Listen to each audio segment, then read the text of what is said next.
അതിരപ്പിള്ളി വനമേഖലയിൽ കാണാറുള്ള മഞ്ഞക്കൊമ്പൻ എന്ന കാട്ടാനയെ തുമ്പിക്കൈയിൽ മുറിവേറ്റ നിലയിൽ കണ്ടെത്തി. പ്രളയകാലത്ത് ചാലക്കുടി പുഴയിൽ മണിക്കൂറുകളോളം മലവെള്ളപ്പാച്ചിലിൽ പെട്ടുപോയ ആനയാണ് ഇത്. ശ്രീകുമാരൻ വിവരങ്ങളുമായുണ്ട്. ശ്രീജിത്ത്, ഈ മഞ്ഞക്കൊമ്പൻ എന്ന കാട്ടാന നമുക്ക് പരിചിതമാണ്. നേരത്തെ ഈ പറഞ്ഞതുപോലെ പ്രളയകാലത്ത് മലവെള്ളപ്പാച്ചിലിൽ പെട്ടുപോയി ദൃശ്യങ്ങളൊക്കെ കണ്ടതാണ്. ഇപ്പോൾ എങ്ങനെയാണ് തുമ്പിക്കൈക്ക് പരിക്കേറ്റിരിക്കുന്നത്? മുറിവേറ്റ നിലയിലാണല്ലോ ഇപ്പോൾ കണ്ടെത്തിയിരിക്കുന്നത്. എന്തെങ്കിലും ആക്രമണമാണോ? എന്താണ് വിവരങ്ങൾ?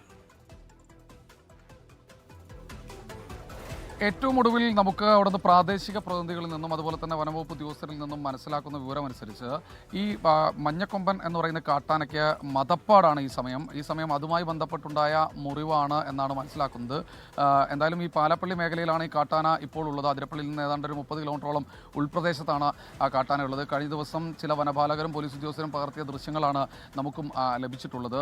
എന്തായാലും മറ്റു തരത്തിൽ ഈ തുമ്പിക്കൈയിൽ മുറിവുണ്ട്. അതിന് പരിക്കിൻ്റെ ഒരു ആഴം എത്രത്തോളം ഉണ്ട് എന്ന് ഇതുവരെ വ്യക്തമായിട്ടില്ല. നേരത്തെ GK സൂചിപ്പിച്ച പോലെ തന്നെ ഈ പ്രളയകാലത്ത് ഇതിലൂടെ ഒഴുകി വന്ന കാട്ടാന വളരെ ശ്രദ്ധ പിടിച്ചു പറ്റിയിരുന്നു. അല്ലെങ്കിൽ വെള്ളത്തിലൂടെ ഒഴുകി വരുന്നത് ദൃശ്യങ്ങളൊക്കെ അന്ന് വൈറലായിരുന്നു. എന്തായാലും കാട്ടാനയെ ചികിത്സിക്കാൻ ആവശ്യമായ നടപടികളിലേക്ക് കടക്കുമെന്ന് വനംവകുപ്പ് അറിയിച്ചിട്ടുണ്ട്. പക്ഷേ മദപ്പാടാണ് കാരണം.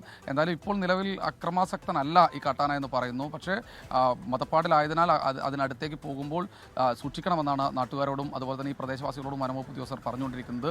എന്തായാലും വനംവകുപ്പ് കാട്ടാനയെ നിരീക്ഷിച്ചുകൊണ്ടിരിക്കുകയാണ്. GK. ശരി ശ്രീജിത്ത്. ശ്രീകുമാരനാണ് വിവരങ്ങൾ നൽകിയത് തൃശ്ശൂരിൽ നിന്ന്.